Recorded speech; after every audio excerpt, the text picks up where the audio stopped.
ഉറക്കത്തിൻ്റെ പ്രാധാന്യം. ഉറക്കമെന്നത് ശരീരത്തിൻ്റെ വെറും വിശ്രമമല്ല, അത് മനസ്സിൻ്റെ പുനർജന്മമാണ്. പകൽ മുഴുവൻ നമ്മൾ ശേഖരിച്ച നമ്മുടെ ക്ഷീണവും നമ്മളുടെ ഉള്ളിലേക്ക് വന്ന ചിന്തകളുടെ ഭാരവും നമ്മൾ നല്ല ഉറക്കത്തിലൂടെ അത് പോകുമ്പോൾ കഴുകിക്കളയുന്നു. അതിനുള്ള കഴിവുണ്ട് ഉറക്കത്തിന്. ഒരു ദിവസം മുഴുവൻ ഭക്ഷണം കഴിച്ചില്ല എങ്കിൽ ശരീരത്തിനത് വലിയ ബുദ്ധിമുട്ട് സൃഷ്ടിക്കും. ശരീരവും മനസ്സും ഒരുപോലെ ക്ഷയിക്കും. നല്ല ഉറക്കം പോയാൽ ഇതെല്ലാം സംഭവിക്കും. വിത്ത് മണ്ണിനുള്ളിൽ നിശബ്ദമായി കിടക്കുമ്പോഴാണ് മുളയ്ക്കുവാനുള്ള ശക്തി സമ്പാദിക്കുന്നത്. അതുപോലെ മനുഷ്യന്മാർ നല്ല ഉറക്കത്തിലൂടെയാണ് അടുത്ത ദിവസത്തിലേക്കുള്ള ഊർജവും തെളിമയും നേടുന്നത്. ഉറക്കം ക്ഷയിക്കുമ്പോൾ ചിന്തകളുടെ വ്യക്തത കുറയും. നല്ലവണ്ണം ചിന്തിക്കുവാൻ കഴിയില്ല. നമ്മുടെ ഓർമ്മകൾ മങ്ങിത്തുടങ്ങും.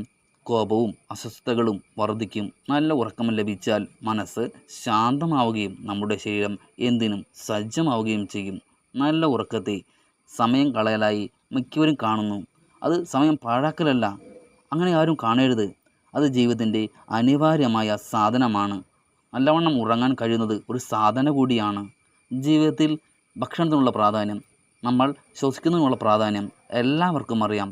അതുപോലെ തന്നെ വളരെയധികം പ്രാധാന്യമുള്ളതും അധികം പേരും ശ്രദ്ധിക്കാത്തതും വില കൊടുക്കാത്തതും ഒന്നാണ് നല്ല ഉറക്കം.